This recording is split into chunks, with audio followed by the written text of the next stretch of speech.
يا أيها الذين آمنوا أطيعوا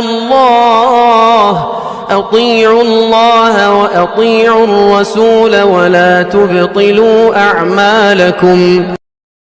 نوجوانان اسلام، پردہ نشین میری اسلامی ماں اور بہنوں، جیسا ہی ماہ رمضان ہمارے درمیان میں آتا ہے، اس کی آمد سے پہلے ہی اس سے متعلق احکام، مسائل، ماہ رمضان میں کیا کرنا چاہیے اور کن باتوں سے اجتناب کرنا چاہیے، ان موضوعات پر عموماً آپ کے سامنے گفتگو ہوتی ہے. حاضرین محترم، ماہ رمضان کی عمومی عبادتیں، روزہ رکھنا، خصوصاً تراویح کی نماز پڑھنا، دعاؤں کا اہتمام کرنا، صدقات و خیرات کرنا، اور پھر اسی طرح سے جو چیزیں انسان جن کا پابند نہیں ہے ان کا پابند بننے کی کوشش کرنا، یہ ماہ رمضان ہمیں سبق دیتا ہے. لیکن ہمارے سماج اور معاشرے میں ماہ رمضان کی مناسبت سے ایک عظیم عمل جڑ چکا ہے، وہ ہے زکوٰۃ کی ادائیگی. اکثر و بیشتر لوگ زکوٰۃ ماہ رمضان جیسے ہی آتا ہے اپنے مال کی زکوٰۃ نکالنا شروع کرتے ہیں، یعنی ان کا حساب ماہ رمضان سے ہوتا ہے. پہلی بات بطور تنبیہ کہ میں آپ کے سامنے یہ ذکر کر دوں، زکوٰۃ کا اور ماہ رمضان کا کوئی تعلق نہیں ہے. زکوٰۃ کا تعلق جب سے آپ کے پاس مال آیا ہے اس وقت سے لے کر آنے والے ایک سال تک، وہ کوئی بھی مہینہ ہو سکتا ہے اور وہ آنے والا کوئی بھی دن ہو سکتا ہے، اس وقت تک آپ کے پاس جو مال رکھا ہوا ہوتا ہے اس مال میں سے آپ 2.5% زکوٰۃ ادا کریں گے. اور اس کی مختلف شکلیں ہیں. کن چیزوں میں زکوٰۃ نکالی جاتی ہے؟ ایک تو سونا، چاندی اور جو اس کے برابر نقد رکھا ہوا ہوتا ہے اس پر زکوٰۃ نکالی جاتی ہے. 2.5%، تقریباً سونا 85% ہے، 85 گرام ہے تو اس پر 2.5% زکوٰۃ نکالی جاتی ہے. اور چاندی 575 گرام اگر رکھا ہوا ہے تو اس پر جو ہے زکوٰۃ نکالی جاتی ہے 2.5% کے حساب سے. اگر سونے کے مقدار کے برابر، علماء میں اختلاف ہے کہ چاندی کا حساب لیا جائے کیش میں یا سونے کا حساب لیا جائے، تو جمہور علماء کا یہی موقف ہے کہ اگر سونے کے برابر کیش رکھا ہوا ہے تقریباً 4.25 لاکھ کے قریب، یا سونے کی جو مقدار آج کے حساب سے اوپر چڑھتی گرتی ہے اس حساب سے اگر آپ کے پاس کیش رکھا ہوا ہے ایک سال بھر تو اس پر بھی 2.5% زکوٰۃ دی جاتی ہے. اسی طرح سے مویشیوں میں بھی زکوٰۃ دی جاتی ہے اور کھیتی باڑی میں بھی زکوٰۃ دی جاتی ہے اور سامان تجارت پر بھی زکوٰۃ دی جاتی ہے. اس کے تفصیلات ہیں، جو اس کے اہل ہیں ائمہ سے، علماء سے ان کے تفصیلات آپ پوچھ سکتے ہیں. عموماً سونا چاندی پر جو ہے ہمارے مرد احباب اور خواتین زکوٰۃ ادا کرتی ہیں. حضرت محترم، یہ زکوٰۃ کا جو نظام ہے اللہ سبحانہ و تعالیٰ نے ہم مسلمانوں کے لیے جو فرض فرمایا ہے، اور اللہ کے رسول صلی اللہ علیہ وسلم نے اس زکوٰۃ کو اسلام کے 5 بنیادی ارکان میں سے ایک رکن قرار دیا ہے. بڑی مشہور و معروف حدیث ہے، نبی اکرم صلی اللہ علیہ وسلم نے ارشاد فرمایا، بنی الاسلام علی 5، اسلام کی بنیادیں 5 چیزوں پر منحصر ہیں، 5 چیزوں پر ٹھہری ہوئی ہیں. شہادت ان لا الہ الا اللہ، اس بات کا گواہی دینا کہ اللہ سبحانہ و تعالیٰ کے علاوہ کوئی معبود برحق نہیں، وَأَنَّ مُحَمَّدَ رَسُولُ اللَّهِ، اور اللہ کے رسول صلی اللہ علیہ وسلم اللہ کے بندے اور اس کے رسول ہیں. وَأَقَامَ الصَّلَاةَ، نماز قائم کرنا، وَآتَ الزَّكَاةَ، اور زکوٰۃ ادا کرنا، وَتَصُومُ رمضان، اور رمضان مبارک کے پورے 29 یا 30 کے روزے رکھنا، وَتَحَجَّ الْبَيْتَ مَنِ اسْتَطَاعَ إِلَيْهِ سَبِيلًا، اور جس کے پاس طاقت ہے، قوت ہے، استطاعت ہے، وہ حج بیت اللہ کا جو ہے مطلب رخ کر کے وہ اپنا حج کو مکمل کرے جو اس پر فرض ہے. یہ اسلام کی 5 بنیادی ارکان ہیں. ایک ایک رکن پر اگر آپ غور کریں گے کہ اللہ سبحانہ و تعالیٰ نے نماز ہمارے لیے کیوں فرض فرمائی ہے، دن میں 5 وقت کیوں نماز پڑھنا ہے، روزوں پر اگر آپ غور و فکر کریں گے کہ سال میں 29 سے 30 دن صبح فجر صادق سے لے کر طلوع آفتاب تک ایک قطرہ پانی پیے بغیر انسان جو ہے کیوں اللہ سبحانہ و تعالیٰ کی خاطر اپنے حلال کردہ چیزوں سے اجتناب کرے. اگر دیکھیں کہ حج بیت اللہ کا سال میں ایک مرتبہ کیوں رخ کیا جائے، اور اسی طرح سے زکوٰۃ پر اگر غور کیا جائے اللہ سبحانہ و تعالیٰ نے امت مسلمہ پر زکوٰۃ کو کیوں فرض فرمایا ہے، یعنی آپ کے مال میں سے 2.5% کیوں نکالنا ہے اور اس نکالنے کا مقصد کیا ہے. اکثر و بیشتر لوگ اس مقصد کو نہیں جانتے ہیں. بس حکم ہے اپنے زیورات میں سے، اپنے مال میں سے، سامان تجارت میں سے، اپنے مویشیوں میں سے، اپنے کھیتی باڑی کا جو جمع شدہ جو غلہ ہوتا ہے، جو بڑھنے والا اناج ہوتا ہے، چاول ہے، گیہوں ہے اور جوار ہے، اور پھر اسی طرح سے اس طرح کا جو اناج ہوتا ہے، اس پر زکات نکالنا ہے، زکات نکال دیتے ہیں۔ اکثر و بیشتر لوگ مقصدیت سے غافل ہوتے ہیں۔ یاد رکھیے محترم آدمی، جو آدمی کسی بھی عمل کے مقصد سے غافل ہے، وہ اس کے ثواب سے بھی جو ہے غافل نظر آتا ہے۔ کسی بھی عمل میں مقصد کو جاننا اور حکمت کو پہچاننے کی کوشش کرنا، یہ اس عمل کے گہرائی تک اترنے اور اس عمل کی مقصود تک پہنچنے کا ایک بہت بہترین ذریعہ ہے۔ حاضرین محترم، تو میں آپ کے سامنے یہ بات ذکر کر رہا تھا، رمضان مبارک کی مناسبت سے اکثر و بیشتر لوگ اپنی زکات کو نکالنے کی کوشش کرتے ہیں۔ اگر کسی نے اپنی زندگی کا اسی طرح سے روٹین بنا لیا ہے تو رمضان مبارک میں زکات نکالنے میں کوئی ممانعت نہیں ہے۔ بعض علماء نے اس کو مستحب کہا ہے، لیکن ایک نقصان اس کا ہوتا ہے۔ نقصان کیا ہوتا ہے؟ زکات کی رقم بڑی رقم ہوتی ہے، 20,000 30,000 40,000 50,000 لاکھ 2 لاکھ۔ بعض لوگ ایسے بھی ہیں جو کروڑوں میں زکات نکالتے ہیں۔ ماہ رمضان آیا تو ان کے سر پر ایک فرض ہوتا ہے کہ اب مجھے اس مہینے میں زکات نکالنا ہے۔ اب ظاہر سی بات ہے، اگر وہ تخصیص کے ساتھ ماہ رمضان کو چنتے ہیں تو زکات نکلنے کی چکر میں اور اپنی زکات کی اماؤنٹ کو جمع کرنے کی چکر میں جو دیگر صدقات و خیرات ہیں، جو دیگر کار خیر ہیں، روزے داروں کو کھانا کھلانا، غریبوں مسکینوں اور اسی طرح بیواؤں کا خیال رکھنا، اور یہ جو دیگر کار خیر ہیں، آدمی اس سے اپنے آپ کو روک لیتا ہے اور کہتا ہے کہ میرے اوپر تو زکات کی ذمہ داری ہے، اب اس زکات کی ذمہ داری ادا کروں یا دیگر صدقات و خیرات کی طرف آگے بڑھوں۔ جبکہ رمضان المبارک کا مہینہ آتا، نبی اکرم صلی اللہ علیہ وسلم کا معمول ہوتا، آپ کی جود و سخا بڑھ جاتی، آپ تیز ہوا سے زیادہ اللہ کی راہ میں صدقات و خیرات کیا کرتے تھے۔ تو محترم حاضرین کرام، اگر کسی کا سال کسی اور مہینے میں مکمل ہوتا ہے تو وہ وہیں تک رکھے، ماہ رمضان کو دیگر صدقات و خیرات اور اللہ سبحانہ و تعالیٰ کی راہ میں مال خرچ کرنے کے لیے وقف کرے، یہ اس کے لیے بہت بہتر ہے۔ علماء نے ایک بات یہ بھی لکھی ہے، حاضرین محترم، زکات جو ہم ادا کرتے ہیں اس کا مقصد کیا ہے؟ اس کا مقصد کیا ہے؟ دیکھیے، شریعت اسلامیہ میں جو بھی حکم ہمیں دیا گیا ہے وہ بغیر مقصد کے ہوتا ہی نہیں ہے، کیونکہ اللہ سبحانہ و تعالیٰ حکیم ہے، خبیر ہے، وہ جانتا ہے کہ بندوں پر کون سے احکام مسلط کیے جائیں کہ جن احکام پر عمل کر کے لوگوں کو فائدہ ہوگا اور خصوصاً مسلمانوں کو فائدہ ہوگا۔ اسی لیے اللہ سبحانہ و تعالیٰ نے ہم پر نماز، روزہ، صدقات و خیرات، زکات، حج اور نکاح، اس طرح کے تمام معاملات کو ہم پر فرض فرمایا ہے۔ اس میں کچھ نہ کچھ مقاصد پنہاں ہوتے ہیں، بعض اوقات یہ مقاصد سمجھ میں آتے ہیں، آدمی کی عقل کے مطابق آدمی سمجھ کر اس کو عمل کرنے کی کوشش کرتا ہے، اور بعض اوقات یہ مقاصد ہمیں سمجھ نہیں آتے کہ جس کی وجہ سے ہم ان کی طرف اتنا اپنی رغبت بھی نہیں دکھاتے۔ آئیے میں زکات کے کچھ مقاصد بتاتا ہوں، علماء نے جن کو ذکر فرمایا ہے۔ حاضر محترم، زکات کا جو سب سے پہلا مقصد شریعت کو مطلوب ہے وہ یہ ہے اللہ سبحانہ و تعالیٰ کی اطاعت بجا لانا اور اللہ سبحانہ و تعالیٰ کا تقرب حاصل کرنا۔ یعنی اللہ سبحانہ و تعالیٰ نے آپ کو جس مال کا وارث بنایا ہے، اس مال میں اللہ سبحانہ و تعالیٰ نے حکم دیا کہ 2.5% زکات نکالو، تو اللہ سبحانہ و تعالیٰ کی اطاعت کرتے ہوئے، اس کے حکم کو بجا لاتے ہوئے اور اس کے حکم پر سر خم تسلیم کرتے ہوئے 2.5% زکات نکالنا ہے۔ یہ اللہ کا حکم ہے۔ جو بندہ اللہ کے حکم کی تعمیل کرتا ہے وہی بندہ کامیاب ہے، اور وہی دنیا میں بھی کامیاب اور آخرت میں بھی کامیاب ہے۔ اور یاد رکھیے، یہ زکات کا عمل فرض عمل ہے، اور فرائض جو بندہ بڑے بہترین انداز میں مکمل کرنے کی کوشش کرتا ہے اور فرائض کے ذریعے سے اللہ کا تقرب حاصل کرنے کی کوشش کرتا ہے، اللہ سبحانہ و تعالیٰ کو یہ عمل بڑا پسند ہے۔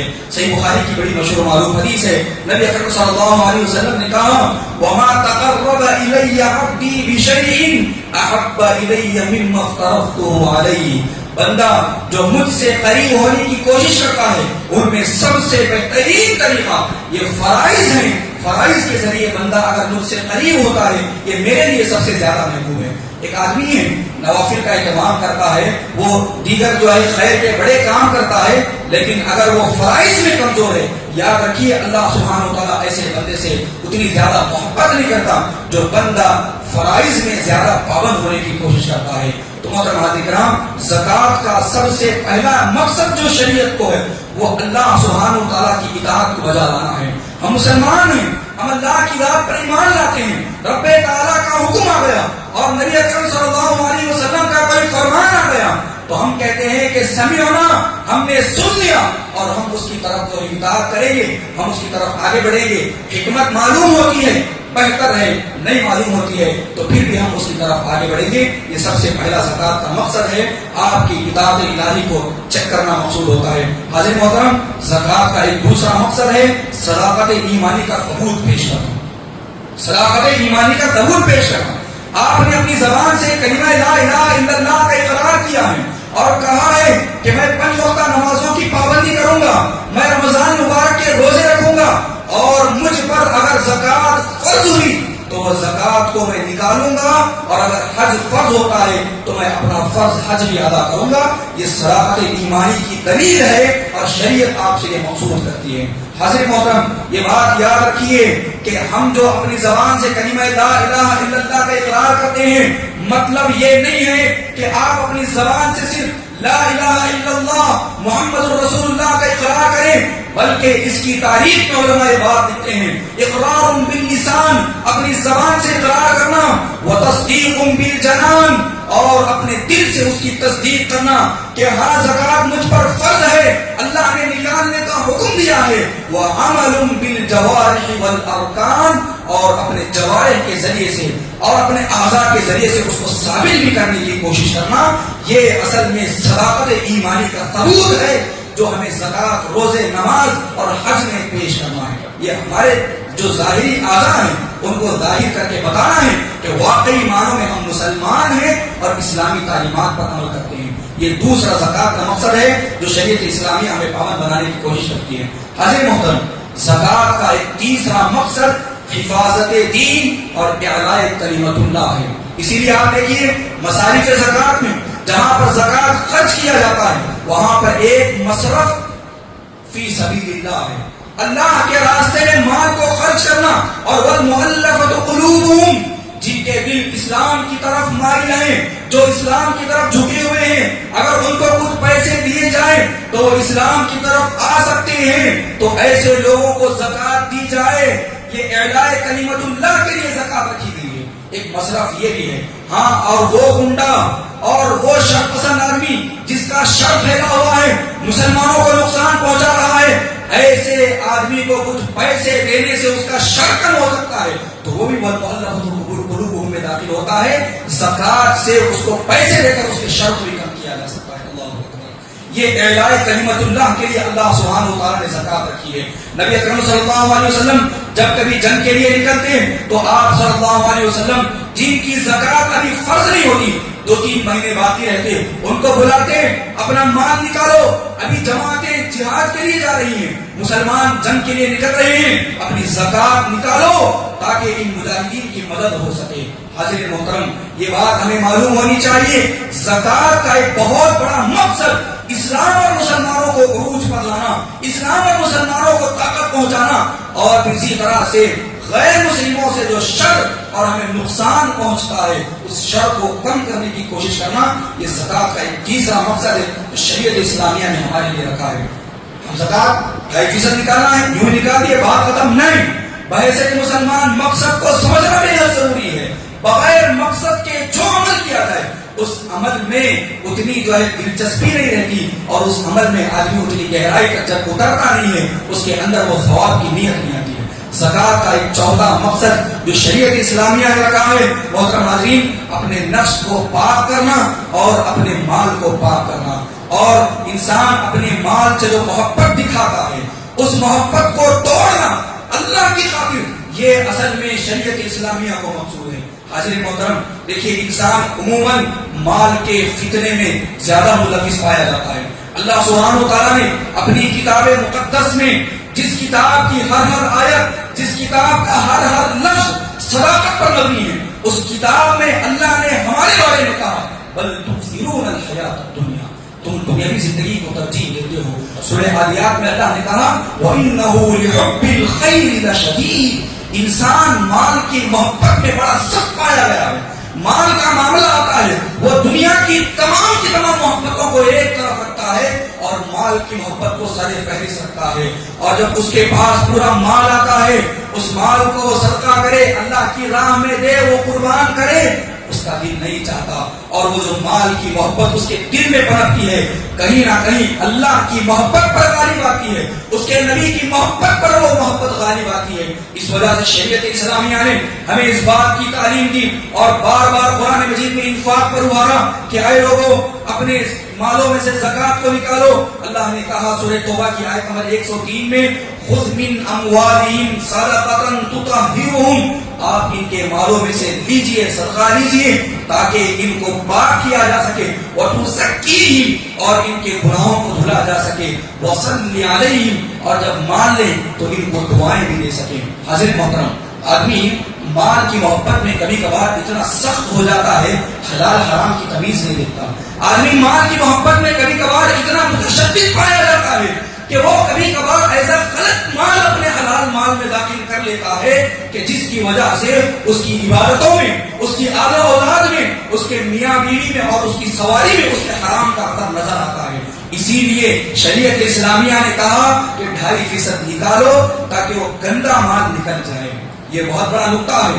اگر جو سمجھ گئے وہ زکات کی اہمیت کو سمجھ جائیں گے. کبھی کبھار غفلت میں غلط مال انسان کے حلال مال میں داخل ہو جاتا ہے. شریعت اسلامیہ نے تعلیم دی اپنے نفس کی پاکی کے ساتھ ساتھ اپنے جو مال, آپ کے پاس جو مال رکھا ہوا ہے اس کو بھی پاک کرو. اگر غلط مال کسی بھی طرح سے داخل ہو جائے اللہ سے توبہ کرو, وہ 2.5% نکالو, وہ غلط نکل جائے گا, وہ بے برکتی نکل جائے گی اور وہ غلاظت اور گندگی نکل جائے گی. آپ کا پورے کا پورا مال پاک ہوگا اور اللہ سبحانہ و تعالیٰ کی راہ میں تم اچھا مال جو ہے لٹاؤ, تمہاری عبادتوں میں جو ہے اس کی تاثیر ہوگی. عزیز محترم, دیکھیے نبی اکرم صلی اللہ علیہ وسلم سے ایک آدمی نے پوچھا کہ اے اللہ کے رسول صلی اللہ علیہ وسلم, ایک آدمی اللہ کی راہ میں مال کو خرچ کرتا ہے, اس بارے میں آپ کیا کہتے ہیں؟ اللہ کی راہ میں وہ زکات کو نکالتا ہے.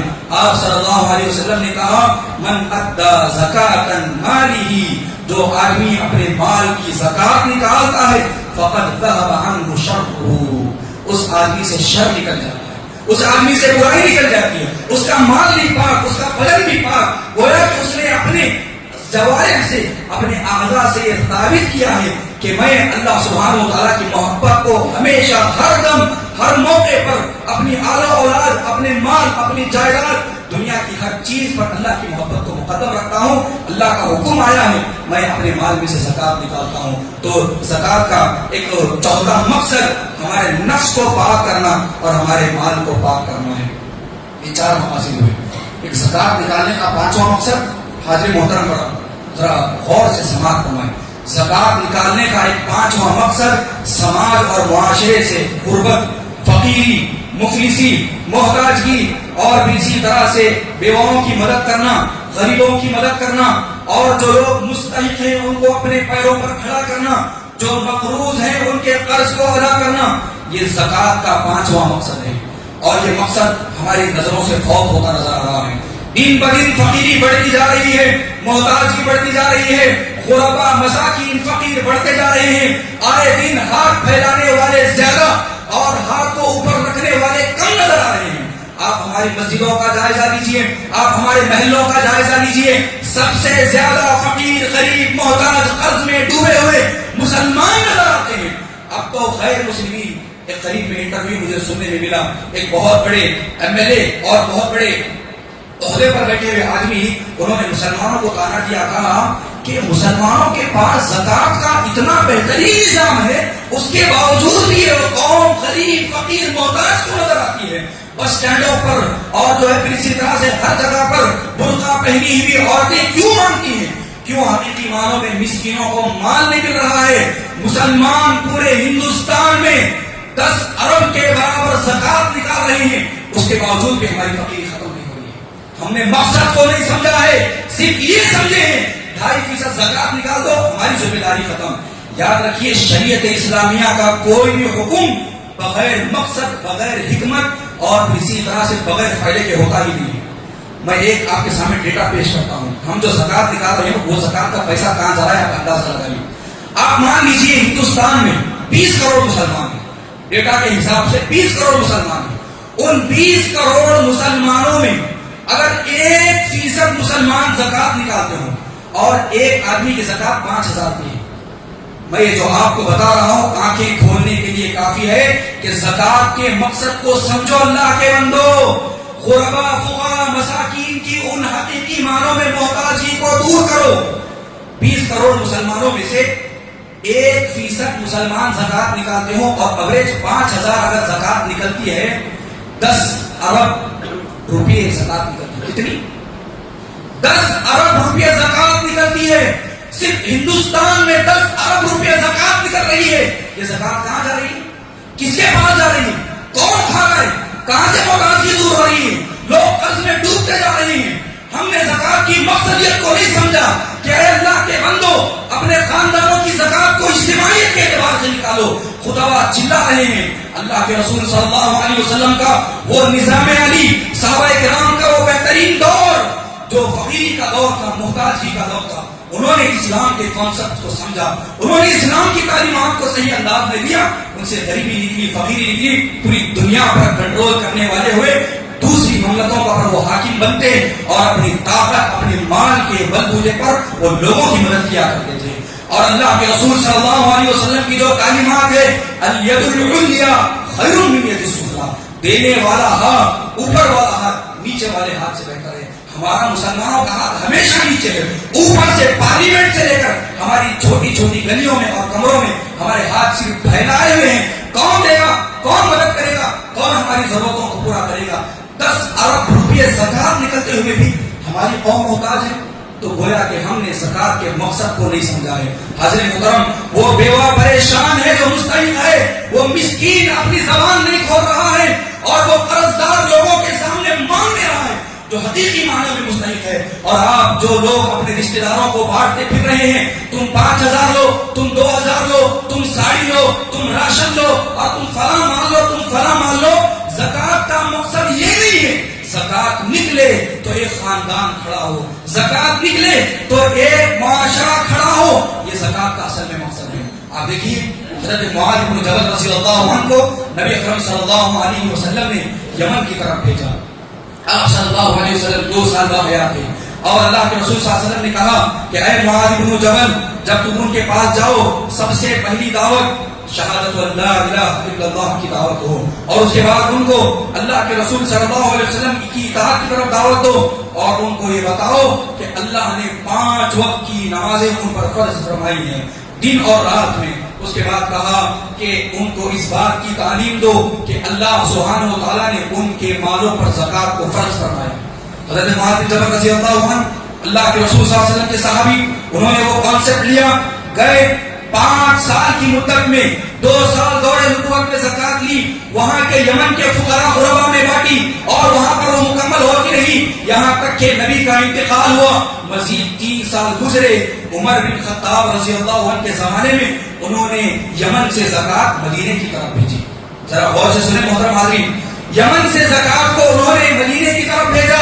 عمر بن خطاب رضی اللہ عنہ نے ڈانٹا، کہا کہ اے معاذ بن جبل، یہ یمن کی زکات ہے، یمن میں بٹنا چاہیے، تم مدینے میں کیوں بھیج رہے ہو؟ تو معاذ بن جبل رضی اللہ عنہ، قربان جائیے ان صحابہ کرام پر، قربان جائیے ان کے ان اللہ کے رسول صلی اللہ علیہ وسلم کی تعلیمات پر عمل کرنے والے وہ صحابہ، انہوں نے کہا کہ یمن میں اب زکات لینے والا بھی نہیں۔ اللہ اکبر، اللہ اکبر، یمن میں آج زکات لینے والا نہیں ہے۔ دیکھو، اگر تمہاری حکومت سے کوئی غریب اور فقیر ہے تو وہاں پر تقسیم کرو، اب یہاں پر زکات کا معاملہ نہیں ہے۔ یہ ہے اجتماعیت کا فائدہ۔ اب میں آپ کے سامنے بات رکھتا ہوں، آپ اگر کہیں پر اجتماعیت میں بھروسہ نہیں کرتے، اے اللہ کے بندو، میری اس چھوٹی سی ناقص رائے کو لو، کم از کم خاندان کے لوگ جمع ہو جاؤ، کم از کم آپ دوست و احباب جمع ہو جاؤ، یہ طے کرو کہ ہم 5 دوست اپنی 20-20 ہزار کی زکات جمع کر کے 1 لاکھ جمع کریں گے، دیکھیں گے کہ کون ریڈی والا اور کون غریب اور فقیر ہے، جس کو دے کر 1 لاکھ قرض اس کا پھیڑا جائے، وہ اگلے سال اپنے پیروں پر کھڑا ہو۔ 2-2 ہزار، 1-1 ہزار میں آدمی ابھی محتاج ہوتا ہے، مال کی ہرس پیدا ہوتی ہے، لالچ آتی ہے، مانگنے کی عادت پڑتی ہے۔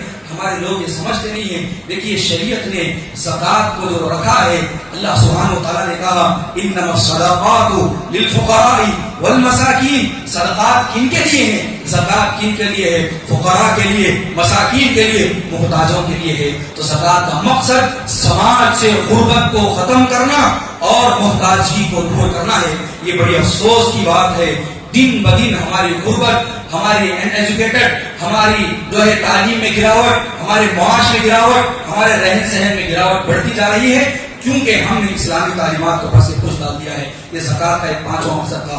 حضرت محترم زکات کا ایک چھٹا مقصد شیطان مردود کی پیروی سے محفوظ رہنا ہے، کیونکہ شیطان آپ کے دل میں ہمیشہ جو ہے مال کی کمی کا وسوسہ ڈالتا ہے. کہتا ہے الشیطان یعدکم الفقر. اللہ سبحانہ وتعالی نے ذکر کیا شیطان تمہیں فقر و فاقے کا ڈر دلاتا ہے اور یہ احساس ڈالتا ہے کہ تم 2.5% نکالو گے، تمہارے مال میں کمی ہوگی، جبکہ اللہ سبحانہ وتعالی تمہیں مغفرت کی طرف اور اپنے فضل کی طرف بلاتا ہے. تو یہ شیطان کو ضرب لگانے کے لیے اور اس کی ہمتوں کو توڑنے کے لیے زکات نکالی جاتی ہے. زکات کا ایک چھٹا مقصد یہ ہے. زکات کا ایک ساتواں مقصد اجتماعیت کو برقرار رکھا جائے. نماز اجتماعیت میں، روزہ اجتماعیت میں، حج اجتماعیت میں، اسی طرح سے زکات کی اجتماعیت بھی نکالی جائے. جیسا کہ میں نے آپ کے سامنے اپنی رائے دی، آپ اس رائے پر عمل کریں نہ کریں تو ایسے ہی چلتا رہے، خطبہ چلاتے رہے، چیختے رہے، ہماری قوم نیچے گرتی رہے اور آپ نیچے سے کمنٹس کرتے رہے، خطبہ کچھ بولتے نہیں ہیں، کچھ کرتے نہیں ہیں. آپ اپنی خاندان کی کم از کم زکات کو جمع کریں، دوستو احباب جمع کریں، ایک آدمی کو طے کریں، بول دیں کہ آپ کو اگلے سال ایک بڑی رقم دیں گے اور اس کے بعد وہ جب بڑا مال لے گا 1 لاکھ 2 لاکھ 3 لاکھ کا اس کا قرض پھیڑیں گے، وہ آپ کے احسان تلے بوجھ میں آ جائے گا اور کسی کے سامنے ہاتھ نہیں پھیلائے گا، کیونکہ آپ نے اس کو 1000 2000 نہیں دیے، آپ نے اس کو بڑی رقم دی ہے. آپ اس کانسیپٹ کو سمجھنے کی کوشش کریں. تو زکات کا ایک ساتواں مقصد اجتماعیت کو برقرار رکھنا ہے.